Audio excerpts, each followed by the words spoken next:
The recently discovered logbook confirms that the high-quality limestone of the outer casing was brought by boat across the Nile from a quarry in Tura. Once complete, the smooth white polished stone of the Great Pyramid would have reflected the sunlight like a beacon, earning it the name the Horizon of Khufu.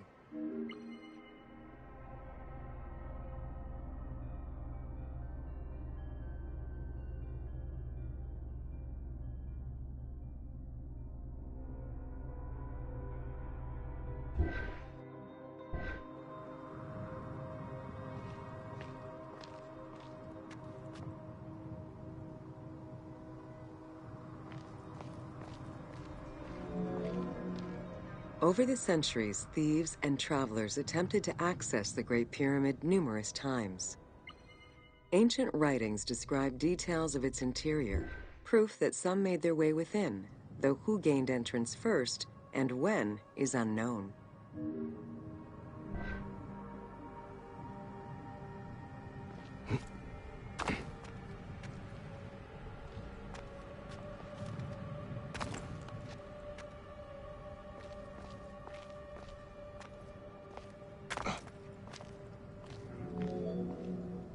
The main entrance of the Great Pyramid is located 17 meters above ground level. It faces north, likely in order to align with the North Star. Though the entrance passageway had been discovered in antiquity, any further access into the Great Pyramid was stopped by massive vertical slabs of rock. As such, present-day visitors to the pyramid must use the robber's entrance.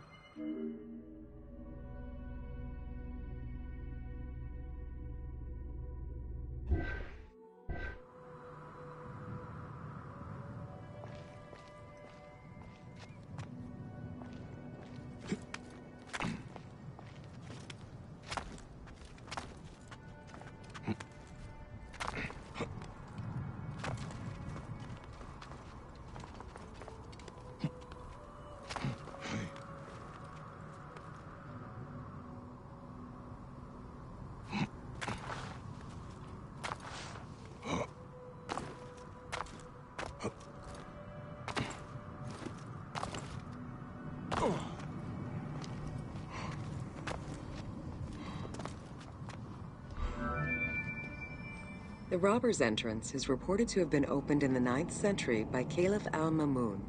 In search of treasure, the Caliph had his men dig their way inside the Great Pyramid. The most likely scenario is that they enlarged a corridor which had been created by tomb robbers during antiquity. As such, this is how the team can justify access to this wonder.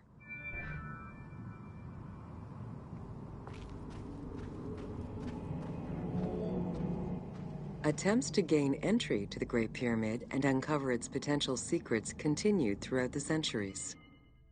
In the 19th century, the belief that another entry existed at the south side resulted in a hole being blasted into the pyramid's side, with no results for the damage that was done. While the search is still ongoing today to uncover more hidden rooms and passageways, conservation is the primary concern of all such efforts.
Welcome to The Riddles of the Sphinx. A sphinx was originally meant to be a personification of the king. The human head, wearing pharaonic regalia, was fused with the body of a lion, thus sharing the qualities the powerful animal possessed, namely its power, the swiftness of its attack, and its majestic authority. By these very virtues, it was also considered a symbol of protection. Unsurprisingly, statues of sphinxes could be found along the dromas, protectors of the path taken by the gods to reach the temples.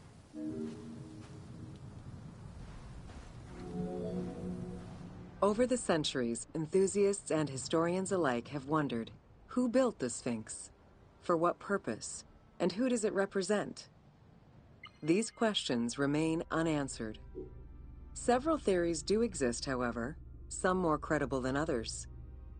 One theory supposes that Jedefre chose to pay homage to his father Khufu by building the Great Sphinx of Giza.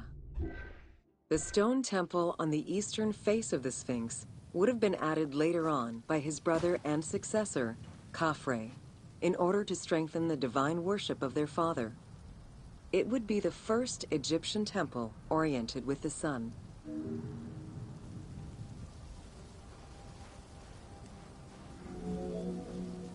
Another theory suggests that the Sphinx was built by Khafre and was meant to represent him. The arguments to support this hypothesis are based on the fact that the limestone beds used for the main work of the Temple of the Sphinx are geographically and architecturally similar to the Valley Temple of Khafre. Some believe that Khufu himself built the Sphinx, which was later finished under his successors, Jedefre and Khafre. These arguments are based on the stylistics of the engraving, the typology of the nemes, and the absence of a beard at the time of construction.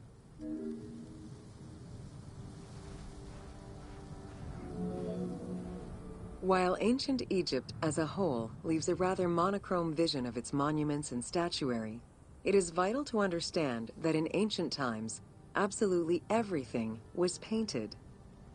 The sun, eating away at the pigments of the colors, the sand, the climate, and the implacable impact of time unfortunately destroyed the glorious colors of the Sphinx of Giza. Documents from an Arab Egyptologist of the 12th century, Abd al-Latif al-Baghdadi, indicate that traces of red were still visible in his time. Today, however, the only color that remains are traces of red close to the ears of the Sphinx, as well as hints of blue and yellow on the nemes, traditional colors for that type of headdress. The pigments for the color red were man-made, obtained by mixing different products such as clay, quartz sand, and very finely crushed hematite.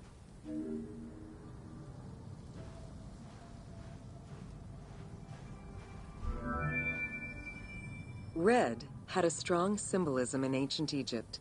It was both the color of life and the color of death. It could represent the sands of the desert or the brilliance of the sun. Red was also associated with the god Seth, vengeful and destructive. The Egyptian word for red, deshur, is also the word which was used to signify the desert, or the royal crown of Lower Egypt. In art, red was also the color used to paint the bodies of men, while yellow was used for women. It is possible that there were also color restoration efforts during the Saite period about 600 years before Cleopatra's rule, as indicated by notes on the inventory stele, discovered in 1858 by Auguste Mariette. It is because of this that the team made the decision to display it with its full range of colors, even though the Sphinx's colors would have likely faded by Cleopatra's time.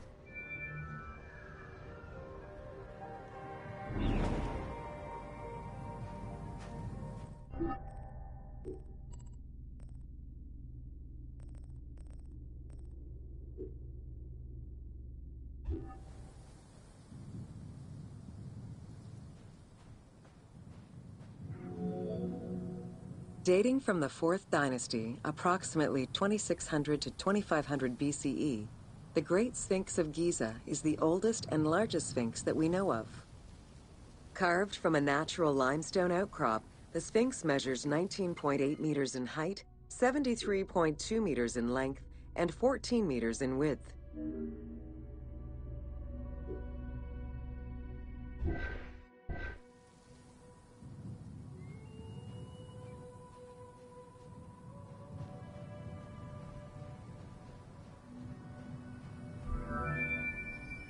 In order to bring polish to the imposing monument, several blocks of limestone were added after the initial construction phase. Since then, there have been numerous attempts at preservation. The polish present in the game integrates some aspects of modern restoration attempts. The team made this choice to present a more iconic version of the Sphinx of Giza to the player. Today, the Sphinx is called the Terrifying One. This appellation is translated from its Arabic name, Abu al-Hal, which in turn was derived from Baluba in Coptic.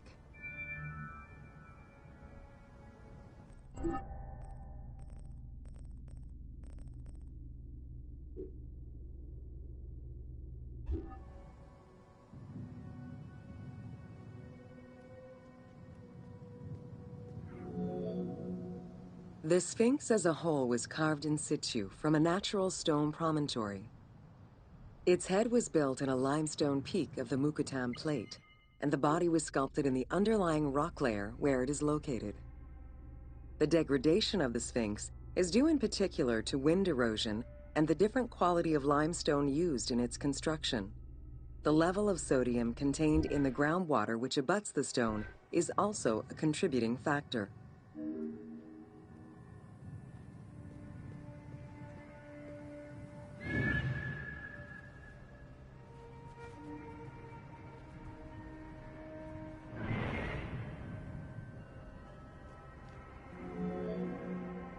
The natural bedrock is seen through the oblique natural strata of the Sphinx's body that are similar to the surrounding limestone.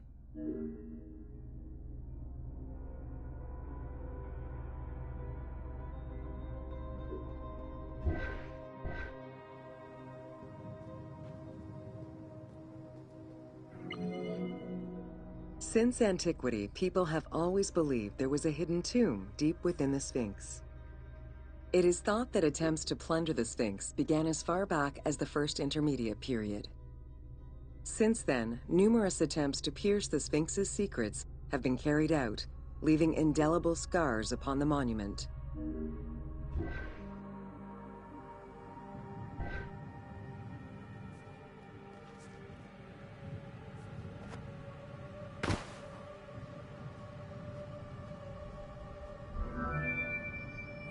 "12 meters long and cut during pharaonic times, another entrance in the back of the Sphinx aroused curiosity. Although Thutmose IV attempted to seal it off, it was possibly reopened by treasure hunters. It was rediscovered by Howard Vyse and mapped more recently by Mark Lehner. This entrance at the back of the Sphinx leads to different cavities of a few meters each, in directions going inside the statue's body and under the surface. The team has used this opportunity to extrapolate a little more.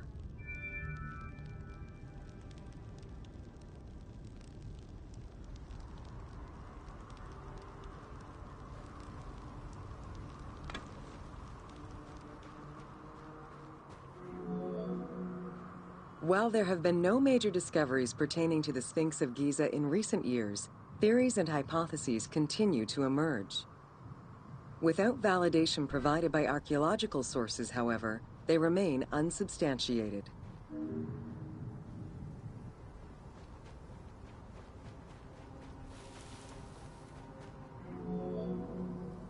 The first of the main theories as to the Sphinx of Giza's meaning posits that the Sphinx was originally a massive representation of the god Anubis.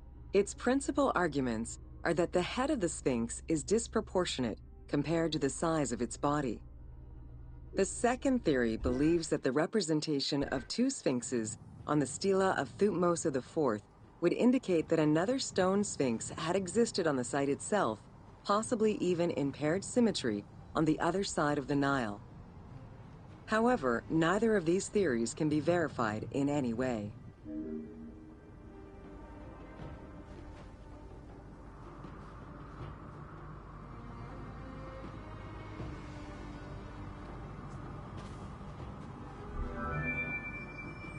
Several scientific projects using new technologies have been put in place in the past decades.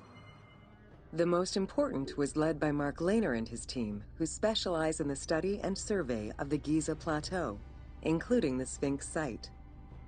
The mapping made it possible to see the materials used to construct the Sphinx, analyze the different layers of erosion, and figure out the most fragile areas to protect. After a few attempts at giving its artistic proportions, the team instead decided to use photogrammetry mapping to faithfully reproduce the proportions of the Sphinx.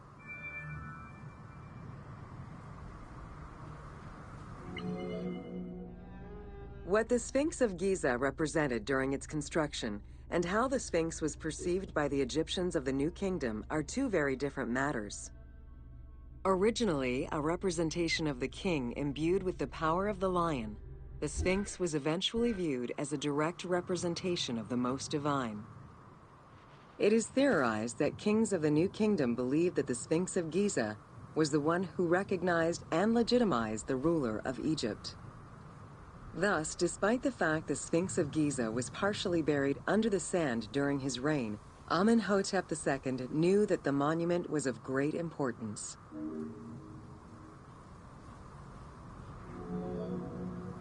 Amenhotep II built a second temple dedicated for the Sphinx as Horemakhet to pay homage to Khufu and Khafre, his predecessors. It became a common habit for this dynasty to spend time with their royal courts at the Sphinx.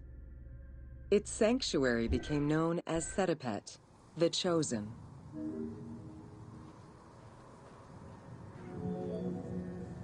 Egyptologist Mark Lehner believed that Amenhotep II built a statue of himself anchored between the paws of the Sphinx, likely to legitimize his reign, alongside a stela found by Salim Hassan.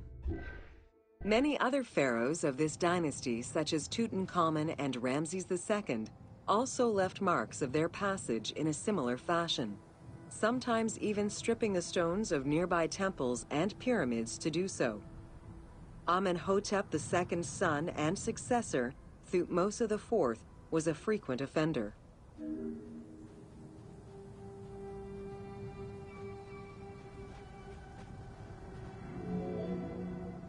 While sleeping between the Sphinx's paws, the future Thutmose IV saw in a dream the god Horemakhet proclaiming his coming accession on the throne of the two lands. This was, of course, on the condition that he remove all of the sand covering the Sphinx, which stood guard as the personification of the god, and should thus never be engulfed by the sands of the desert.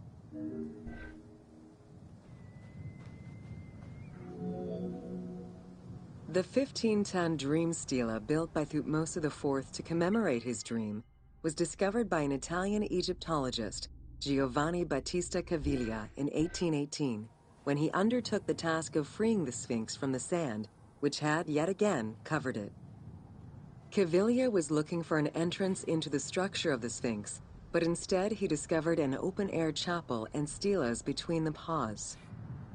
Ashes from a ceremony were still present. Protected by sand, they quite possibly were from the last ceremonies in Roman times.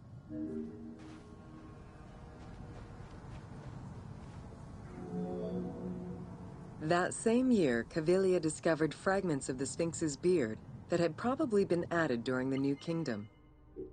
If many of these pieces are held by museums in Cairo, a fragment is displayed at the British Museum, along with a piece of the uraeus that was on the Sphinx's headdress. It is believed this fragment of beard was possibly kept in place thanks to the statue of Amenhotep II, which was supposed to be located under the head of the Sphinx.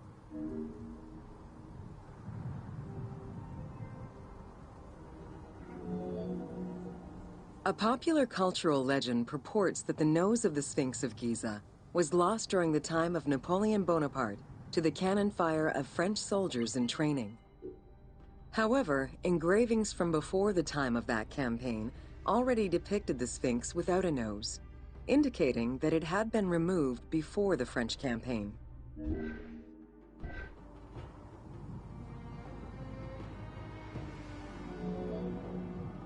The most plausible hypothesis is based on the research of the German historian Ulrich Harman. During the 1980s, Harman compiled medieval sources written by Arab authors. In doing so, he discovered that the Sphinx was once perceived as a favorable omen, a deity supporting sediment-nurturing floods and crops. Around 1378, a Sufi by the name of Muhammad Sa'im al-Dar could not stand this vision of the monument, and in an iconoclastic act broke the nose of the Sphinx. According to the texts, he was then hanged and burned between the legs of the Sphinx for his crime.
Welcome to Oil in Ancient Egypt.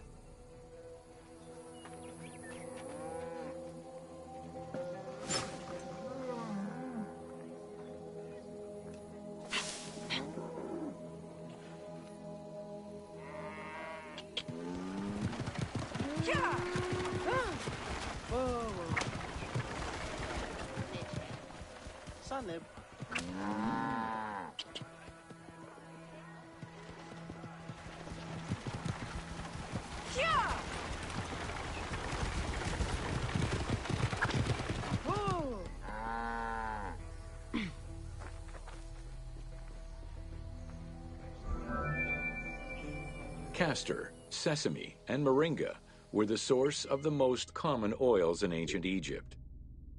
Oil was used for various purposes: cosmetics, medical treatments, nutrition, perfume, athletics, and rituals, to name a few.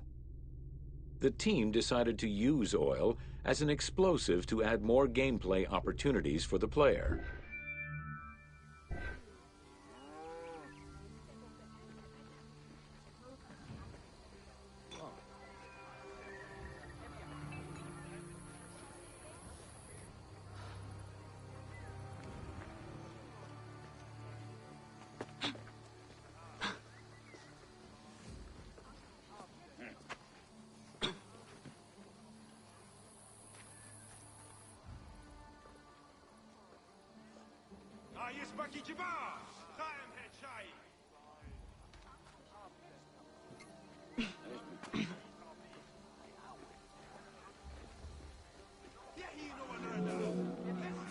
Ancient Egyptians originally used castor oil in wick lamps, but also for cosmetics, such as facial and hair treatments. There is mention in some papyrus of castor oil being prescribed to treat constipation and help pregnant women. Castor beans were found in ancient Egyptian tombs as early as 4000 BCE. Castor oil was made by pressing the beans from the plant of the same name.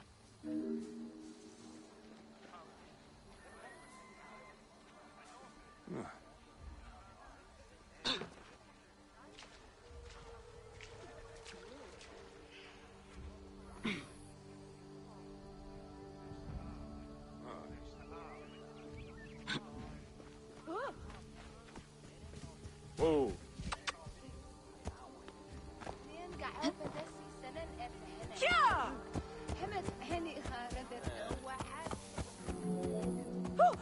Olive trees were present, though scarce, in ancient Egypt's early history, and olives were mostly imported from Syria and Palestine. Their use and cultivation remained uncommon until the mass arrival of Greek settlers during the reign of the Ptolemies, when demand increased sharply. Olive trees were normally found in the region of the Fayum and the lands surrounding Alexandria.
I should meet with the Hidden Ones.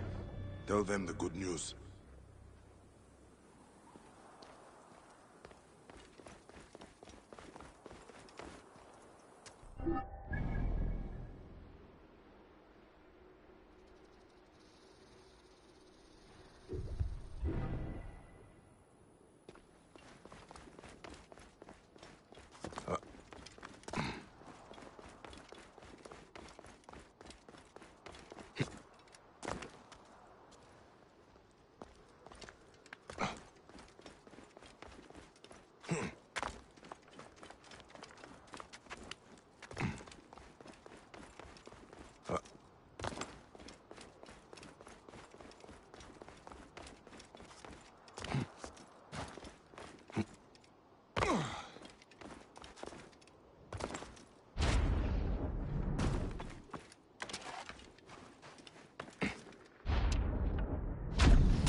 Best not to draw attention here.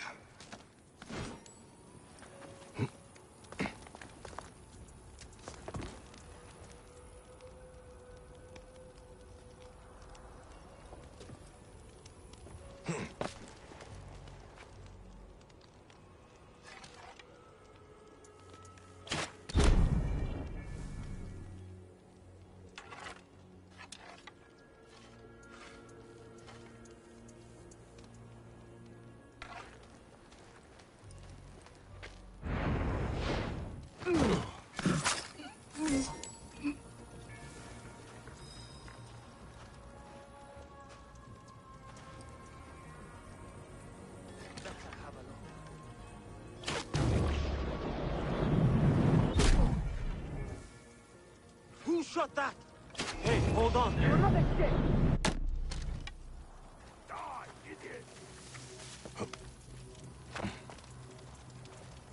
He's another team now.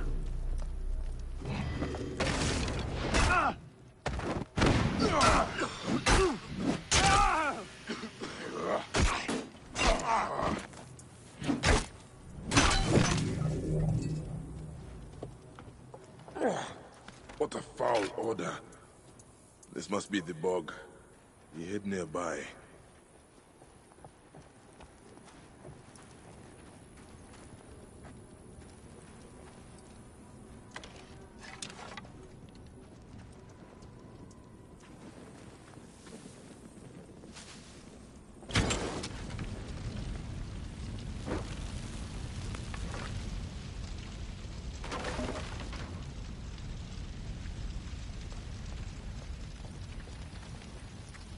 You could not help but admire him.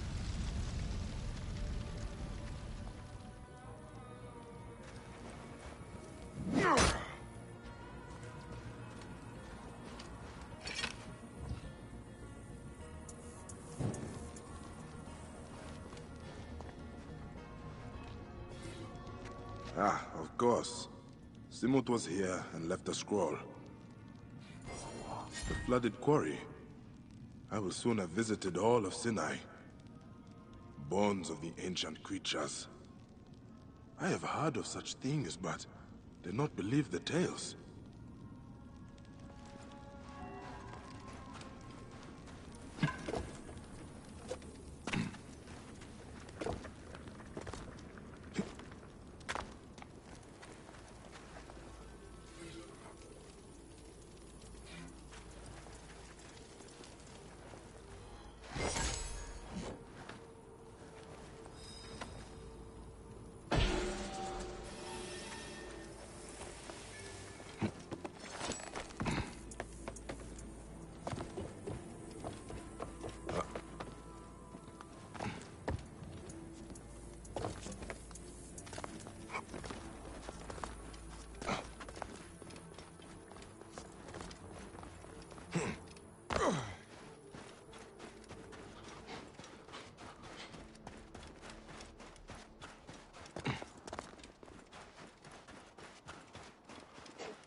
Whoa. Spawn of Apet! What are you up to?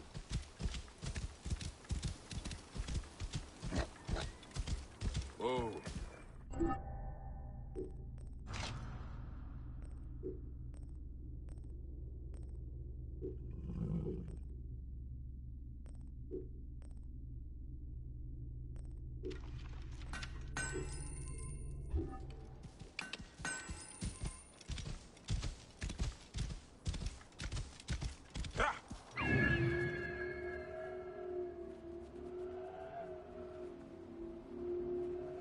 Simut, what is he doing there?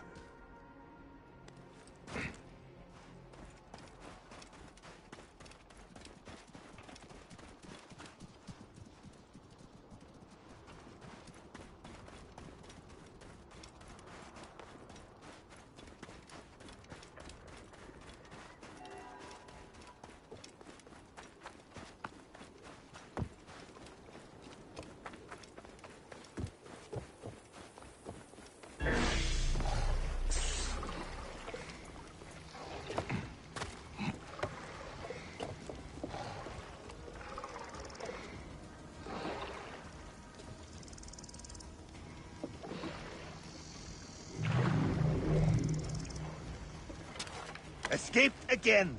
The foot has given me luck. But I wanted to tell you. About time. I have been scrambling across the desert following a trail of your writings. I know how to write? That's wonderful! Praise the moon! I remembered I cleverly hid my treasure in a jar and sunk it here, in the Red Sea. In fact, I sank several. Only one has the treasure. You'll have to find the right one. Very well.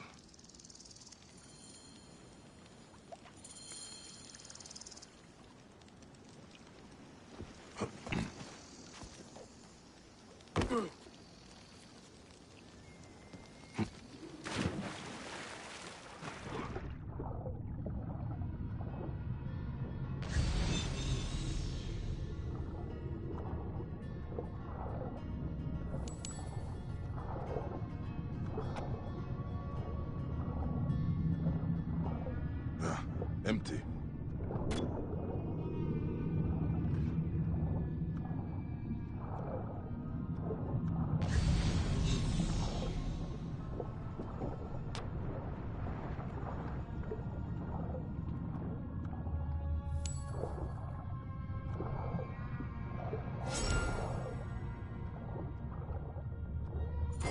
What is this?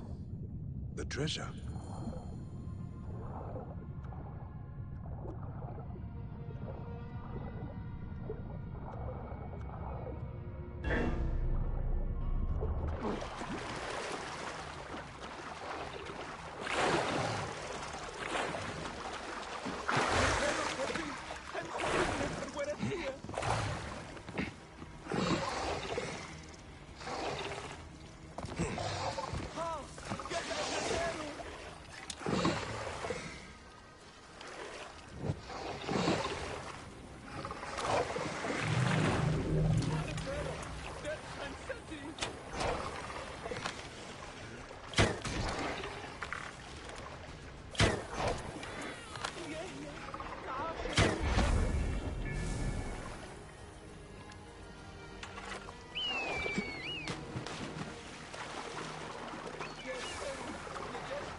Ha! Guess Abner Jeru!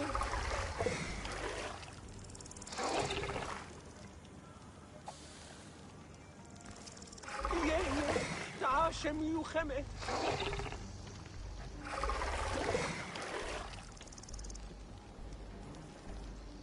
نتهرو تبي هم خوتب نفر ورتسيه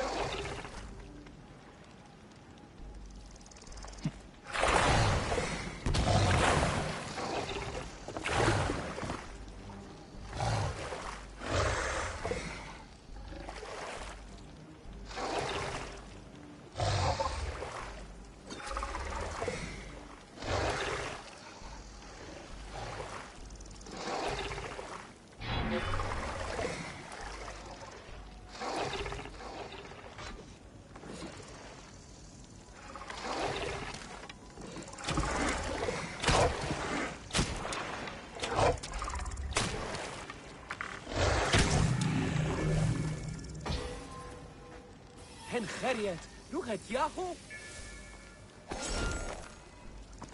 شو همت سنتي أبيا إنسان نهس هو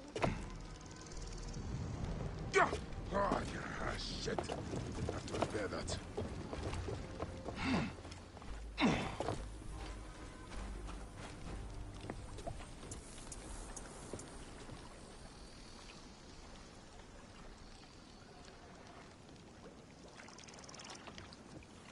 You found it! My flamingo foot! It brings me good fortune! A flamingo foot. This is your treasure. Come along with me. You are due a reward. I must show this to Gerda. She has been singularly unhelpful. I'm not certain she even believes in the power of the foot.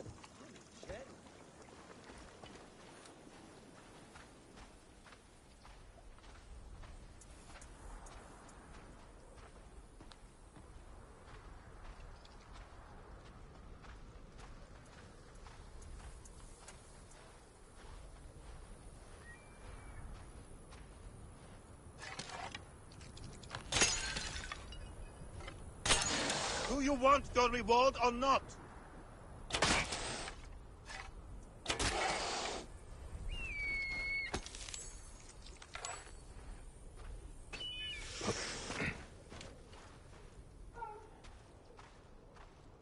Gertha! This kind neb has found my lucky talisman. You have been such a disappointment to me. Pretending to care about my treasure, and all the while worrying only about your hump. Our friendship is over. I award you to this man. Perhaps you can be a better friend to him. Thank you.